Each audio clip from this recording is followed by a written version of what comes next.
Good morning, students. This is Pankaj Kumar, Assistant Professor of Commerce, DAV PG College, Siwan. This video is for class MCOM semester 4th, subject Financial Institutions and Markets, paper 16th elective. Today we will discuss about SEBI and its role. जैसे कि हमने देखो students, ये हमारा last topic है। ये हमने समझ लो आज हम फाइनेंशियल इंस्टीट्यूशंस एंड मार्केट का सारा सिलेबस हम आज कंप्लीट कर लेंगे। हालांकि ये जो सेकंड यूनिट है हम पढ़ रहे हैं, जिसके बारे में सेबी के बारे में हम पढ़ेंगे, ये सेकंड यूनिट में आता है। सेकंड यूनिट के सभी पोर्शन को हमने क्लास में डिस्कस कर लिया हुआ था। ये अभी हमारा सेबी का रह रहा था, छोटा सा टॉपिक है, तो उसके बारे में आज हम डिस्कस करेंगे। आज हमारा सिलेबस हो जाएगा। तो सबसे पहले हम करते हैं what do you mean by SEBI. SEBI SEBI क्या होता है, क्या है ये। तो देखो सेबी की फुल फॉर्म होती है securities and exchange board of India. जो इंडिया में सिक्योरिटीज को कंट्रोल करने का कार्य करती है वो क्या है, SEBI, securities and exchange board of India. हम इसका मीनिंग इस तरीके से लिख सकते हैं, the securities and exchange board of India is the regulator of the securities.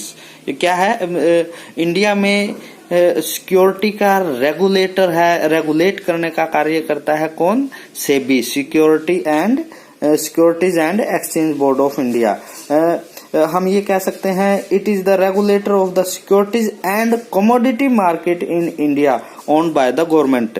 ये क्या करता है, सिक्योरिटी मार्केट, कहने का मतलब सिक्योरिटी मार्केट ने कैपिटल मार्केट और कमोडिटी मार्केट में सिक्योरिटीज को रेगुलेट करने का कार्य सेबी करता है। इट वाज एस्टेब्लिश्ड इन 1988, 1988 में ये बना था, लेकिन इसको जो स्टैट्यूटरी पावर थी 30 जनवरी 1992 को मिली थी। जो सेबी का एक्ट भी बना अंडर द सेबी एक्ट 1992।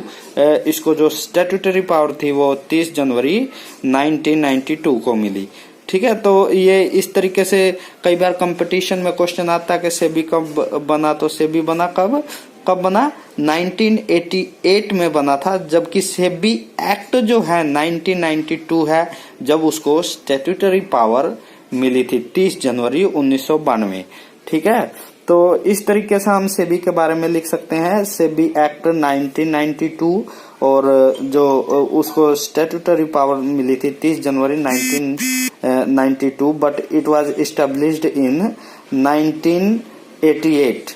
तो स्टूडेंट्स, ये इस तरीके से सेबी का गठन हुआ था, और ये क्या करता है, सिक्योरिटीज को भारत में जो कैपिटल मार्केट में सिक्योरिटीज है उसको रेगुलेट करने का, कंट्रोल करने का कार्य सेबी करता है।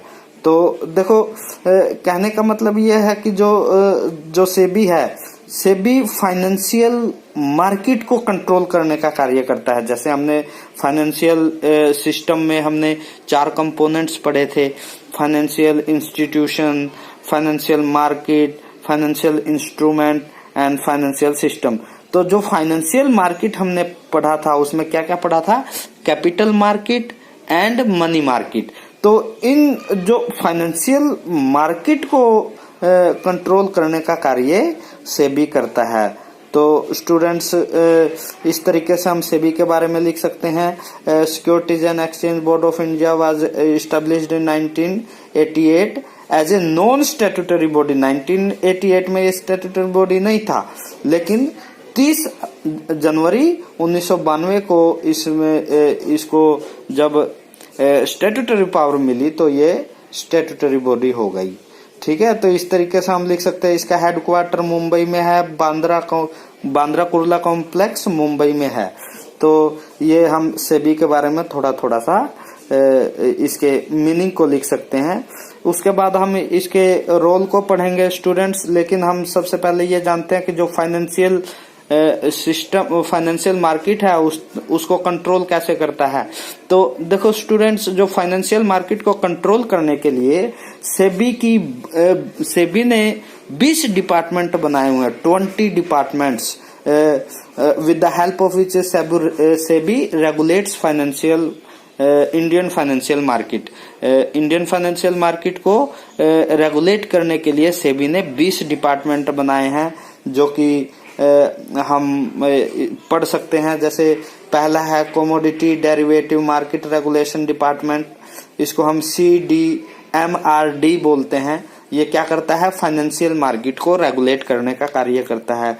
स्टूडेंट्स देखो, ये हमारे सिलेबस में या क्वेश्चन के रूप में इस तरीके से नहीं आएगा, लेकिन जब हम कॉमर्स के किसी कंपटीशन में बैठेंगे तो इस तरह के क्वेश्चन पूछे जाते हैं, या फुल फॉर्म भी पूछी जाती है, तो इसलिए इसको पढ़ना या इसकी जानकारी रखना जरूरी है। तो स्टूडेंट्स, सेबी फाइनेंशियल मार्केट को कंट्रोल करने के लिए 20 डिपार्टमेंट्स सेबी ने बनाए हैं, जो इस तरीके से हैं। पहला हमने किया commodity derivatives market regulation department CDMRD। उसके बाद दूसरा है कॉरपोरेशन फाइनेंस डिपार्टमेंट CFD, जो फाइनेंस डिपार्टमेंट को कंट्रोल करता है। Department of economic and policy analysis DEPA, तो ये भी एक डिपार्टमेंट है सेबी का, जो फाइनेंशियल मार्केट को कंट्रोल करने का कार्य करता है। उसके बाद department of debt and hybrid securities, जो डेट सिक्योरिटीज है, हाइब्रिड सिक्योरिटीज है, डिबेंचर्स, बॉन्ड्स, इस तरह के कंट्रोल करने का कार्य ये डिपार्टमेंट करता है। एनफोर्समेंट डिपार्टमेंट 1, ये भी फाइनेंशियल मार्केट को कंट्रोल करने का कार्य करता है। एनफोर्समेंट डिपार्टमेंट 2, ये भी एक डिपार्टमेंट है। इंक्वायरीज एंड एडजस्टिकेशन डिपार्टमेंट EAD, ये भी सेबी का एक डिपार्टमेंट है। जनरल सर्विस डिपार्टमेंट GSD, उसके बाद ह्यूमन रिसोर्स डिपार्टमेंट HRDM बोलते हैं इसको, ह्यूमन रिसोर्स डिपार्टमेंट। इसके बाद इंफॉर्मेशन टेक्नोलॉजी डिपार्टमेंट ITD, उसके बाद इंटीग्रेटेड सर्विलेंस डिपार्टमेंट ISD। तो स्टूडेंट्स, इसको हमने बड़े ध्यान से वीडियो को सुनना है और लिख लेना है, क्योंकि मैंने आपको इसके बारे में PDF के रूप में नहीं दिया है, नहीं बताया हुआ। तो जो मैं इस वीडियो के थ्रू आपको पहुंचा रहा हूं, आप इसके नोट्स बना लेना, या मतलब किसी बढ़िया से पेज पर लिख लेना, ताकि आप सभी को कभी भी जरूरत पड़े तो आप पढ़ सकते हैं इसको, या इसको याद कर लेना आप लोग।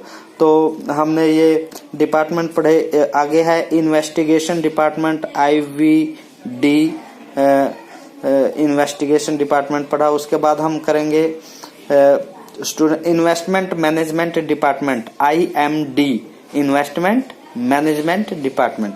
उसके बाद legal affairs department LAD, market intermediaries regulation and supervision department MIRSD, तो ये भी एक डिपार्टमेंट है। Market regulation department MRD, office of international affairs OIA। उसके बाद office of investor assistance and education OIAE, ये भी सेबी का एक डिपार्टमेंट है, जो 20 में से एक है। उसके बाद office of the chairman OCH, उसके बाद रीजनल ऑफिसेज ROs। तो ये स्टूडेंट्स सेबी के 20 डिपार्टमेंट थे, जो फाइनेंशियल मार्केट को कंट्रोल करने का कार्य करते हैं। तो इस तरीके से स्टूडेंट्स हमने सेबी के मीनिंग को और थोड़ा थोड़ा सा इसके जो डिपार्टमेंट्स हैं इसके बारे में पढ़कर, उसके बाद इसके रोल को हम करते हैं। अब role of SEBI in capital market development, या हम ये कह सकते हैं भाई role of SEBI in economic development या फाइनेंशियल मार्केट डेवलपमेंट। ये तीनों में से किसी भी फॉर्म में क्वेश्चन आए तो हम अब जो पॉइंट करेंगे उसको ही हम लिख देंगे, तो क्वेश्चन हमारा ठीक हो जाएगा आंसर। तो अब हम इसके रोल को करते हैं, चाहे क्वेश्चन इस तरीके से आ जाए, role of SEBI in capital market development, या role of SEBI in economic development, या role of SEBI in financial market development. तो बात एक ही है, हम ये पॉइंट्स कर लेंगे। जिसकी सहायता से हमारा आंसर ठीक हो जाएगा। तो स्टूडेंट्स हम पहला पॉइंट करते हैं इसका रोल का सेबी का। क्या करता है? Issuer of securities.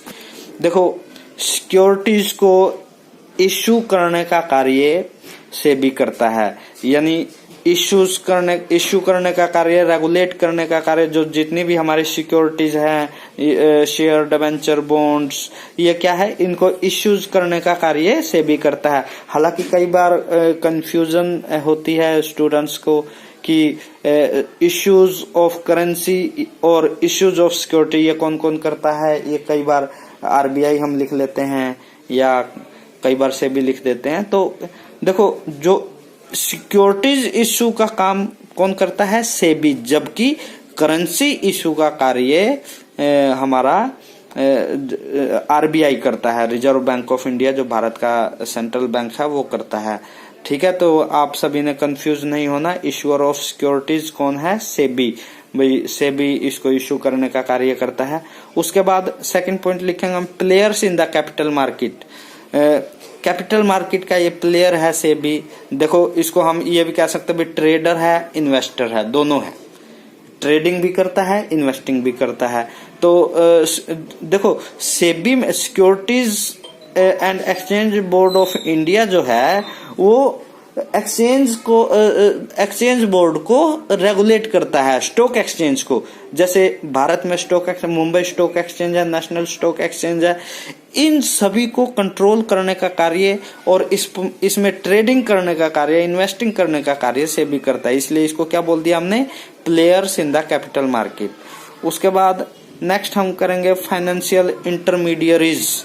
ये क्या है? फाइनेंशियल इंटरमीडियरीज यानी मिडल मैन का कार्य भी सेबी करता है। फाइनेंशियल मिडल मैन का कार्य भी सेबी करता है।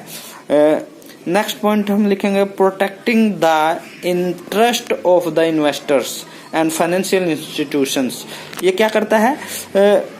जो फाइनेंशियल इंस्टीट्यूशंस हैं या जो इन्वेस्टर्स हैं, जो इन्वेस्ट करना चाहते हैं शेयर्स में, तो उसके इंटरेस्ट को प्रोटेक्ट करने का कार्य भी करता है। प्रोटेक्ट करने का कार्य कैसे करता है? जैसे ज्यादा डिविडेंड दे देना या कम प्राइस पर शेयर दे देना। कहने का मतलब यह है कि इस तरीके से इन्वेस्टर्स को और फाइनेंशियल इंस्टीट्यूशंस को प्रोटेक्ट करता है, उनके इंटरेस्ट को प्रोटेक्ट करता है सेबी। उसके बाद नेक्स्ट पॉइंट हम करेंगे, regulate and monitoring the financial market. देखो फाइनेंशियल मार्केट को रेगुलेट करने का कार्य भी सेबी करता है। फाइनेंशियल मार्केट में क्या क्या आता है हमने पढ़ा। फाइनेंशियल वो जब हमने कंपोनेंट्स पढ़े थे फाइनेंशियल सिस्टम के, तो उसमें हमने पढ़ा था कि फाइनेंशियल मार्केट कितनी तरह की होती है। कौन कौन सी फाइनेंशियल मार्केट होती है? दो तरह की होती है। देखो मॉनेटरी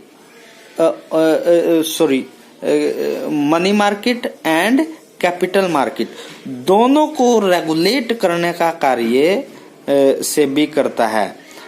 हमने पढ़ा था कि मनी मार्केट क्या है। Money market which deals in money and near about money is called money market. मतलब कहने का मतलब नियर अबाउट मनी जो है वो मनी मार्केट में आती है। जबकि कैपिटल मार्केट क्या है? कैपिटल मार्केट हमारा स्टॉक एक्सचेंज ही है। ठीक है, तो इन दोनों को रेगुलेट करने का कार्य फाइनेंशियल मार्केट करती है। नेक्स्ट पॉइंट हम करेंगे, SEBI also conducts inquiries and audit of stock exchange. देखो सेबी जितने भी हमारे देश में स्टॉक एक्सचेंज है, जैसे Mumbai stock exchange, national stock exchange, इसको इनकी ऑडिट्स करने का कार्य भी स्टॉक एक्सचेंज करता है। समय समय पर ऑडिट करना, इंक्वायरीज लेना, गाइडलाइंस प्रोवाइड करना, तो ये सारे कार्य सेबी करता है। भारत में जितने भी स्टॉक एक्सचेंज है उसको रेगुलेट करने का, गाइडलाइन देने का, ऑडिट करने का, इंक्वायरीज करने का कार्य स्टॉक एक्सचेंज हमारा सेबी करता है। नेक्स्ट हम करेंगे, provide licence to dealers and brokers. देखो without brokers, without dealer stock exchange में कार्य नहीं होता। अगर कोई आम आदमी अपने शेयर्स को स्टॉक एक्सचेंज में बेचना चाहे या न्यू स्टॉक एक्सचेंज में शेयर खरीदना चाहता है, तो वो उसको एक डीलर की सहायता लेनी पड़ेगी और उस डीलर को लाइसेंस प्रोवाइड करने का कार्य कौन करता है? सेबी। तो इसलिए हमने लिखा provide licence to dealers and brokers. तो स्टूडेंट्स इस तरह के बहुत सारे रोल अदा करता है सेबी। जैसे नेक्स्ट हम करेंगे stop fraud in capital market. Capital market में जितने भी फ्रॉड होते हैं उसको रोकता है, उस फ्रॉड को एक्सक्लूड करने का कार्य सेबी करता है। किस तरीके से?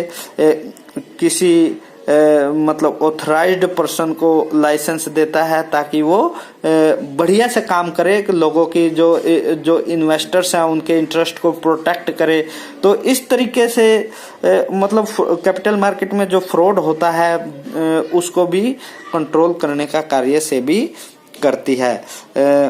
नेक्स्ट हम करेंगे powers to make rules for controlling stock exchange. देखो सारी की सारी पावर स्टॉक एक्सचेंज को कंट्रोल करने की सारी की सारी पावर सेबी के पास है। वो इस तरीके से गाइडलाइंस को तैयार करता है, गाइडलाइंस जारी करता है, कंट्रोल करता है, लाइसेंस देता है। कहने का मतलब यह है कि जितनी भी सिक्योरिटीज हैं या स्टॉक एक्सचेंज है उन सभी को कंट्रोल करने का कार्य through guidelines, through principles SEBI हमारा करता है। तो इस तरह के बहुत सारे कार्य स्टूडेंट्स करता है सेबी। हमने आज ये सेबी का थोड़ा छोटा सा टॉपिक था वो हमने किया।